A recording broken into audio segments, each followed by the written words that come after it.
If a physician used to send you patients and now they don't, it's not random. It's not the hospital system. It's almost always one of these 7 things that you can control. Today, I'm breaking down the 7 reasons physicians stop referring to your clinic, how to fix every single one of them. And if you get this right, physician referrals will become your highest profit, lowest cost source of new patients again, right? Because referrals, they buy more often and they usually come in pre-sold. If we haven't met, I'm Dr. Robbie Woelkers, physical therapist, co-owner here at Rehab CEOs, and I've scaled 3 clinics in under 18 months, sold my 50% shares back to my partner in 2021. And because of a non-compete, I was able to then go and build an 8-figure agency to help physical therapy practice owners grow and scale. So I've watched referrals dry up for clinics that swore like docs just don't refer.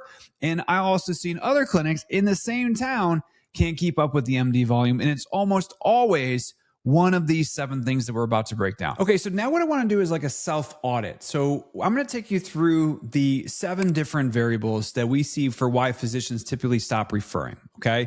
And then as we go through these 7, I'm then going to have you guys score yourself 1 through 5. So number 1 is going to be slow access, okay? So number 1 reason why physicians stop referring is because of slow accessibility. Number 2 is going to be admin friction. Okay, so the number 2 reason why we see physicians stop referring is because of admin friction. Number 3 is going to be this thing called no communication. So no comms. Okay, so no communication. Number 4 is going to be the patient experience. Okay, so number 4 reason of why most physicians stop referring to your clinic is going to be patient experience. Number 5 is that they only hear, right? Only, we'll put only bad news, right? So they're only hearing bad news. Number 6 is that we, as a team, decide to ignore their gatekeepers, right? Because their gatekeepers are trained for certain things. So we're going to ignore those guys. And then the last one is we're invisible. Because visibility is profitability. And we can't be profitable if we're invisible, okay? So these are going to be the 7 things that are preventing physicians from referring to your clinic. So what I want you guys to go, as we go through each one, okay? I want you to be able to score yourself from 1 through 5. So 5 is like we're crushing it. And 1 is like this might be the reason this whole section exists here, right? We got some work to do. So by the end of this thing, you'll know exactly why certain physicians cooled off and what to actually do about it. Okay. So the first reason why physicians stop referring to you is going to be because of slow access, right? There's a reason why so many physicians, they write something like 2 times a week for 4 weeks and then follow up. Right? That's part of their clinical decision tree. So 4 weeks of PT, and if the patient improves, right, great. Just stay conservative with the plan of care. And if they don't, well, that unlocks imaging, it unlocks injections, it unlocks the surgical evaluation. So if you can't get the patient in quickly, you're going to blow up their whole entire plan of care and documentation trail. So what happens is they look for a clinic, they can get patients in fast. And if it's not you, you're out. So the fix here is that we need to be able to create a priority lane. Right. So we need to make sure that on our schedule, right, or on our EMR, is that we have these priority eval slots for physician referrals. So we need to make sure that when a patient calls the clinic, right, we are able to get them in within 72 hours or less. Okay. Now, if we could get them same day, next day, great. Right. But at the very least, we have to make sure if that patient calls in on a Monday, they are in for an evaluation no later than Thursday, okay? And now, in the grand scheme of things, I understand. A lot of physician offices out there, it takes weeks or it takes months to get in for an appointment. So I want you to think about that. They are so oversubscribed and busy that they have small gaps in their schedule and they are booked out weeks in advance. So if we're unable to get their patient in, it's going to mess up the 4-week follow-up, okay? So that is why one of the easiest, simplest rules here is that we need to make sure that the reserve, right, we reserve priority eval slots on the schedule because we want to say things like, hey, MD referrals are always offered an appointment within 72 hours whenever humanly possible, right? And we need to be able to train our front desk to say, like, we hold spots, right? We hold priority spots here for Dr. Smith, right? Let's get you in this week.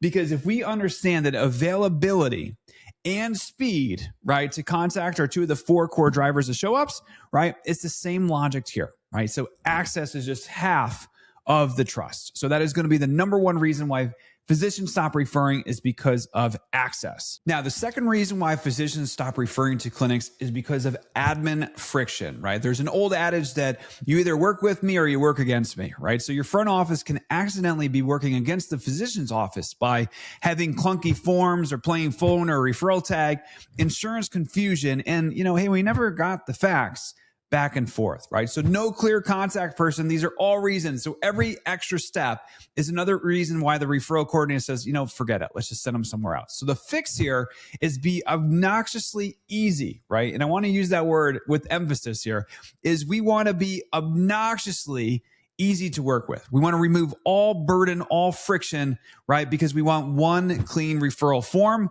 or eFax template, right? We want a direct line and extension for physician offices. We want one named human who owns referrals, and we want to ask them directly, hey, when you send a patient to the PT, what makes your life harder? What makes your life easier, right? Then rebuild your intake around those answers. So if you guys missed it, right, when you call physician offices, and they say press 3 if you're another physician office, you press that number and you speak directly to the nurse's station or referral coordinator. Now, you should also have that in your phone tree where if you're a physician office, press this number, because if they are from a physician office and they press that number, they will go directly to your front desk and bypass anything else that is going on, and they make themselves a priority, right? So we need to make sure that we are removing admin friction from the front desk. So the third reason why physicians stop referring is because of no communication, right? So a lot of you tell yourselves that, like, I don't want to bother physicians, right? And the result is that you never send any eval notes, you never send progress, you never send discharges. There's no 4-week status before the follow-up. There's not even a thank you. So from their perspective is they send the patients into a black hole. And physicians don't want less information. They want more relevant information. You're an extension of their care. They need to know what's happening along the way. So the fix here is going to be simple communication cadence, okay? So what I want to share with you guys today is a lot of you guys don't understand that we need to make sure that when an evaluation is performed, okay, and a lot of EMRs are really, really good at this, is once you finish your eval documentation, right, you want to be able to send that to the doctor in 24 hours or less, okay? So that is going to be the standard there. We also want to make sure that we're filling them in on progress. Now, for some of you, at the very least, the progress note is on visit number 10. So you should be sending the progress note to the physician. However, there's also an opportunity between 4 and 6 to be able to send them a really quick case note, right? And the reason for this is, like, don't wait for 10 visits to make a decision. Remember, they have an 8-week follow-up or a 4-week follow-up coming up. And they need to know, is this patient improving? Are they staying the same? Or are they getting worse, right? And you could send them a really quick case note on what that looks like. And then, as always, we should make sure we are sending patients or sending physicians a discharge summary either on the day of discharge or the day after, right? Because if we're able to just at very minimal do those 4 things, right, it makes this where these are non-negotiables for MD referrals, right? We want to make sure, again, just to recap, we have evals 24 hours or less, progress notes every 4 or 6 visits or on the day of the progress summary. Discharges we're sending always. They got to be short, clear, clinically concise. So you're not bothering them. And I want you guys to understand that you are not bothering physicians. They need this information to make better decisions. So you're making them feel safe to send to you because you have open communication loops, right? Again, they don't want to be sending patients into a black hole. So don't let them think that. Let them know that, like, hey, we are here. we are treating your patients, we are communicating, and more importantly, we're part of your care team. Okay, now the number 4 reason isn't just why you're not getting more physician referrals, it's probably why your patients aren't showing up either, right? Because patient experience and compliance matters a ton. So if the patient gets a result but has a terrible experience, you still lose, right? So they will tell your doc your front office was rude. They will say that they felt rushed or they felt like another number. They will say, hey, just don't send anybody there ever again. The point, right? Because when you refer somebody somewhere, right, you're staking your reputation on that place. So if this experience is bad, the patient is going to be not just mad at the clinic, but also the referring source. So that doc connects the dots here. So every time I send people there, they complain. So I should probably stop, right? So compliance matters too, because if your patients, right, they don't complete their plan of cares, and they start to no-show constantly, and they start to self-discharge without communication, that also is going to erode the physician's confidence fast, right? So the fix here is we need to be able to tighten the first 30 days, right? So we need to be able to apply like the 4 pillars for show rates, right, to our referred patients, right? So it's going to be availability, it's going to be speed, it's going to be personalization, and volume of follow-up visits. So some really concrete follow-up moves here is schedule the full plan of care up front when possible. Set expectations in visit number 1. Say, hey, here's how many visits and what success is going to look like.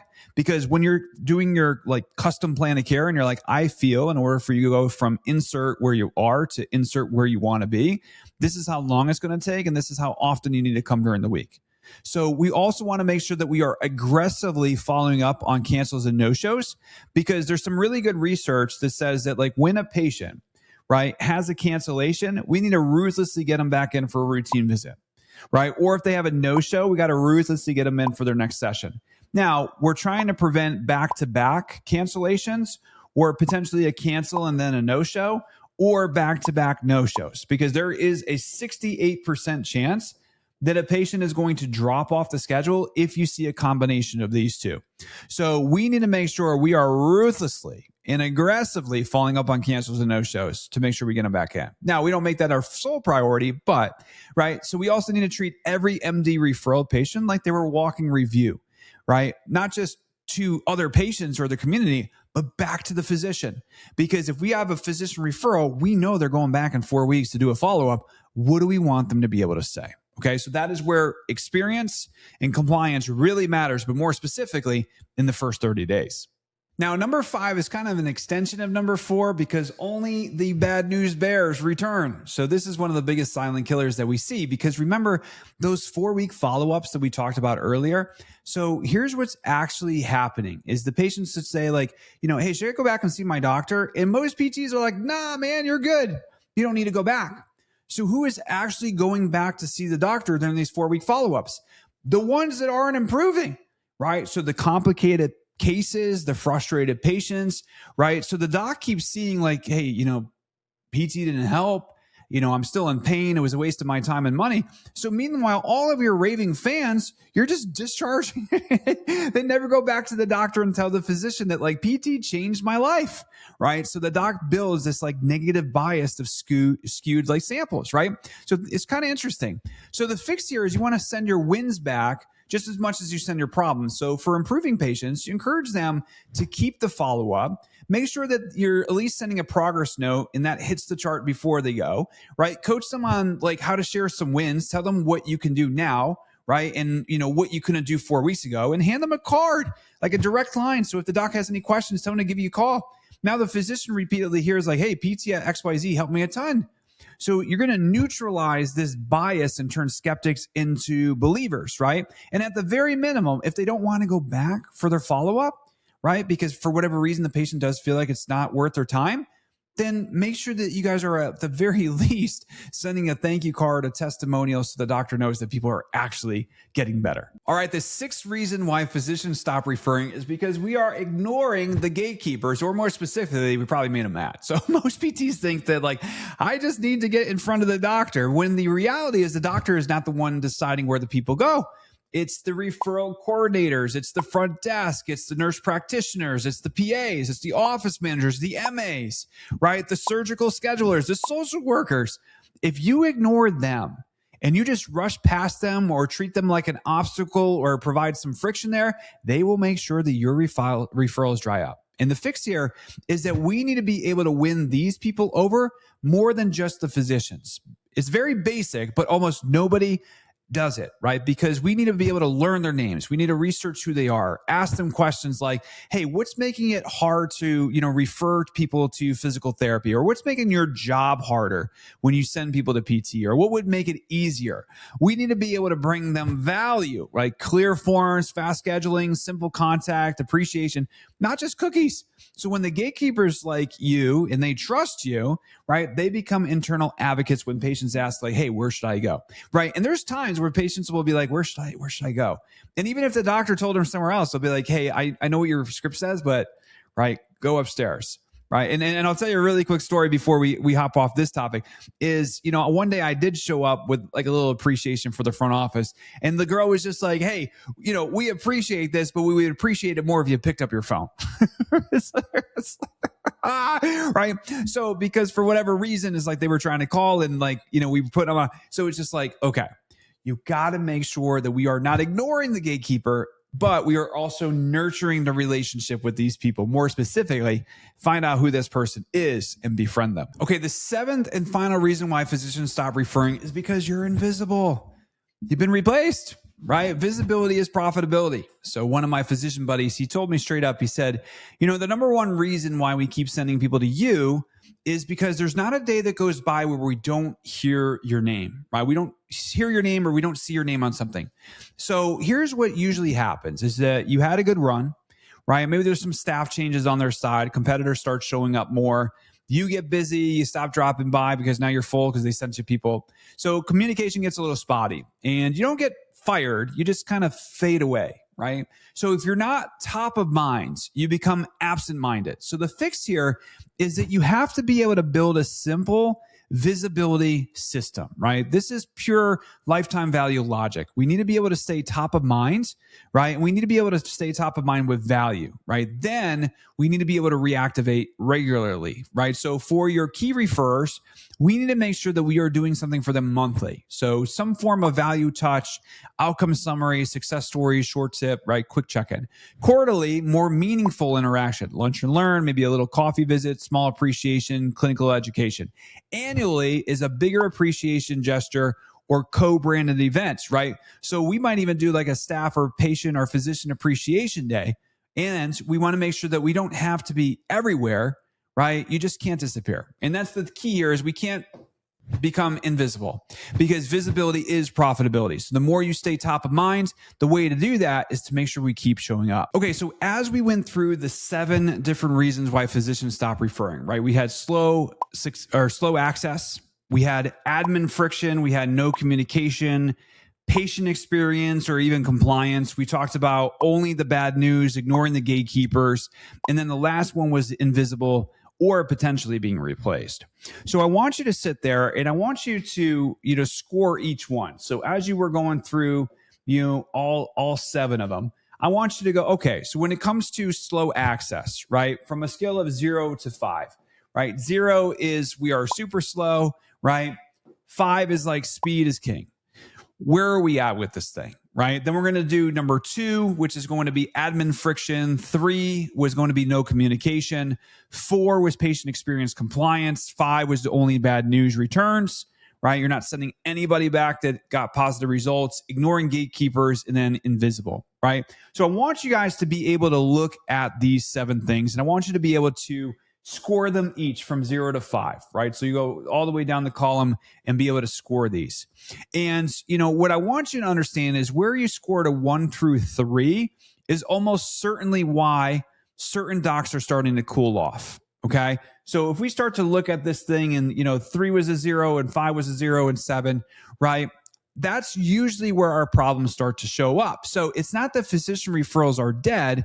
It's that they can't afford to keep sending patients into a system that makes them look bad, right? Or it's going to create more work for their staff. Now, if you don't want this just to be a nice video you forget about, and you actually want to fix this, I'm hosting a live physician referral workshop called How to Become Top of Mind with Physicians and Stay There. So inside, we're going to turn these 7 reasons into a concrete scorecard, an operating system for your clinic. So we're going to help you build your modern physician referral strategy around your market and your niche, design communication, access, and gatekeeper workflows to make referrals easier for them and for you, and give you clear step-by-step actions that your team can take starting the next week. So if you're a PT owner and you want physicians to want to send you patients again, click the link in the description or the pinned comment, and you'll see the dates and you'll see the breakdown, and you'll be able to grab your seat, because physicians don't stop referring because they're evil. They stop because your system gave them reasons to doubt. So fix the system. The referrals will come back. Just click the link and I'll see you inside at our workshop.